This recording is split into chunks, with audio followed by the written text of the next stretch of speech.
So I'm going to talk about the critical factors that contribute to being successful in college.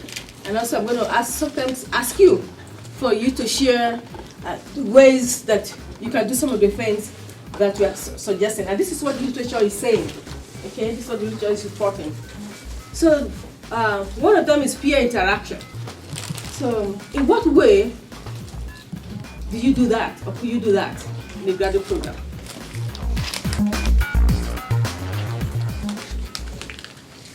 Okay. Communicating with people around you, talking to people who are in your lab, talking to your professors. Okay, so peer interaction, excellent. So talking to the people that are sharing office with you in the lab, finding out what is going on, especially if you have those who have been in the situations that you are in previously, or who are currently in the same state as you in your program. Okay, it does have to check on each other. It has to check on each other, find out if there's something that you're struggling with or you are lost about, you don't know how to handle it. You know, feel comfortable to talk to someone who has been in those shoes or who is currently experiencing a similar concern. Okay? And sometimes if you notice that someone is under stress, you want to find out how they're doing, you might just say, oh, it's 12 midnight, time to go home. We've had enough of lab work or something. So you're talking at each other like that. Okay?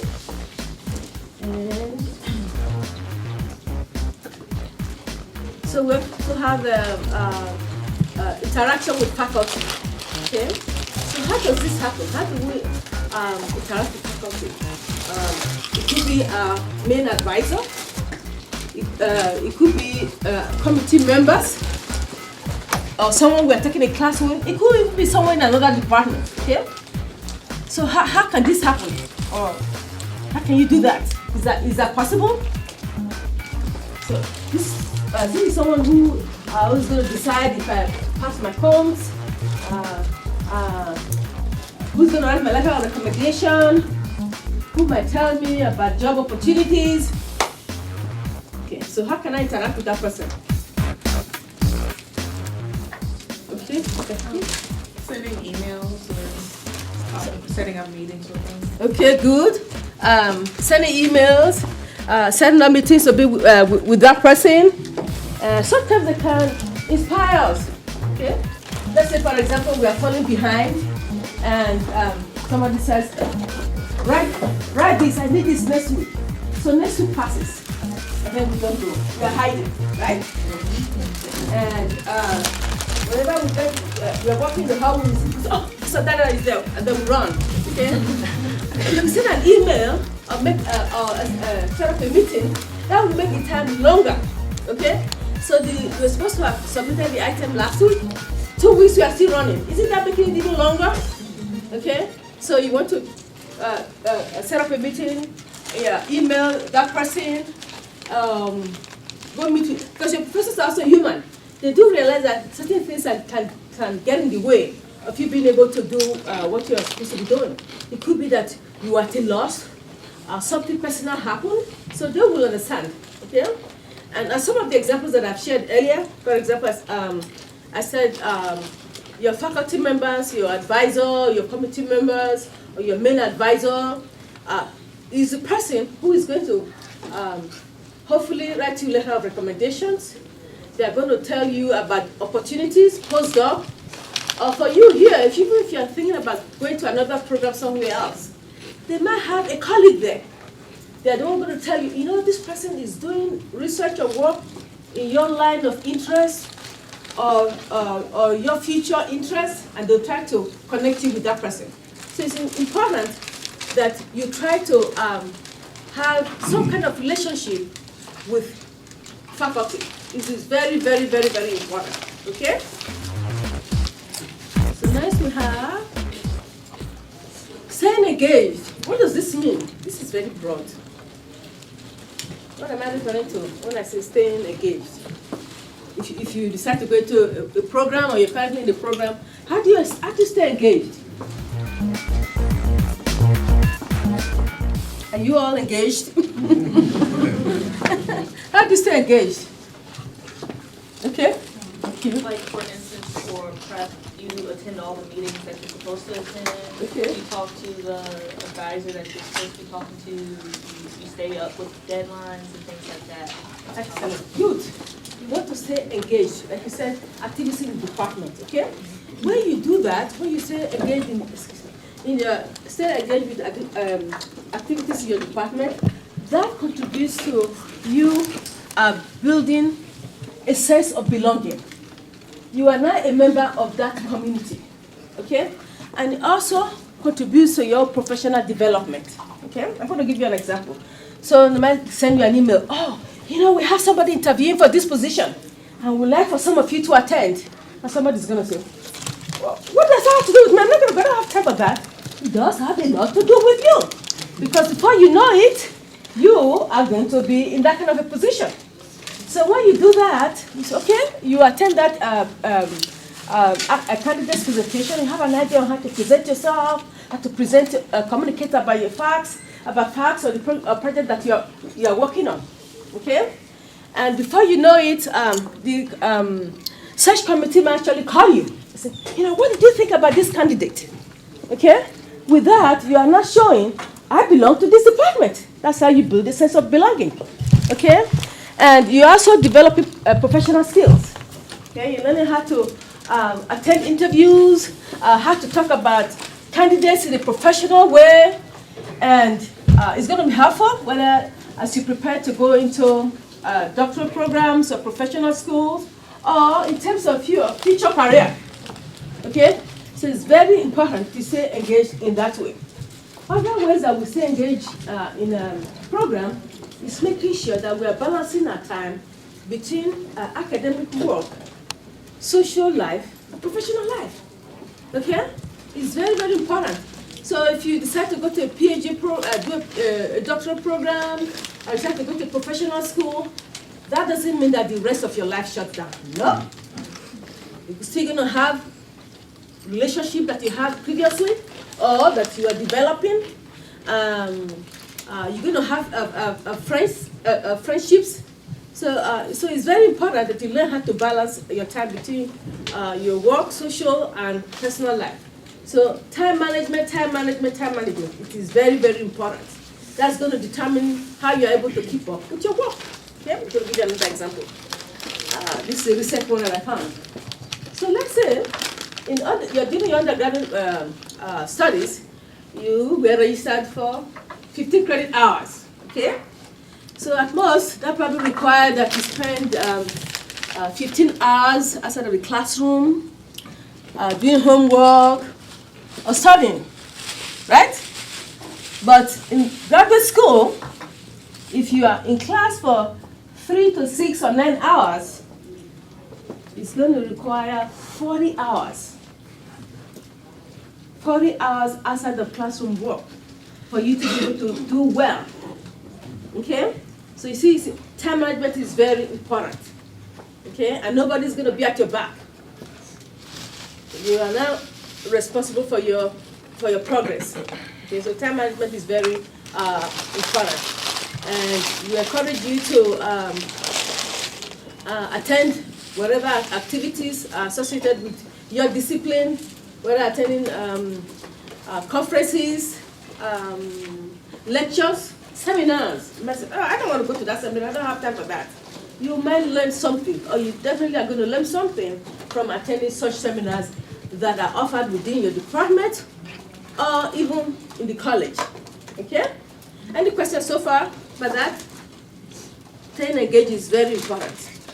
Academically, personally, professionally. If you're in relationships, you don't put that on hold. Okay?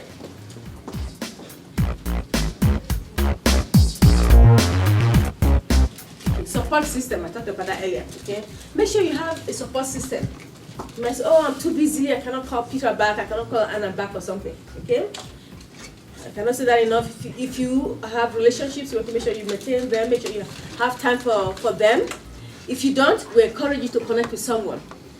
Because this is not the kind of work that you do in isolation. You're going to need support, academic support, friends, and family. So support system is very essential to be successful at the level of development that you are now. Okay, academic and professional development.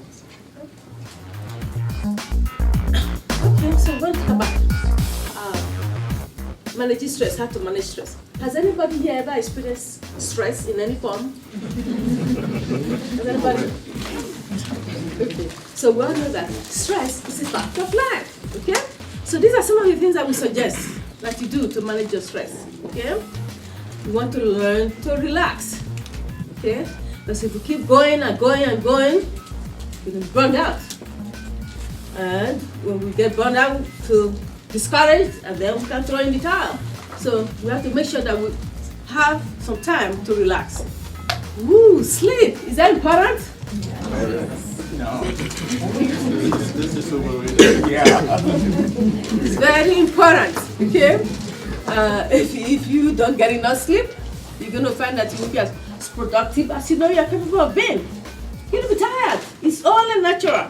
So it's important to get enough sleep. You know the amount of sleep that you need, the amount that you need to function at your optimum. Okay? So make sure that you have enough sleep. Have leisure time. Do people here have time to do that?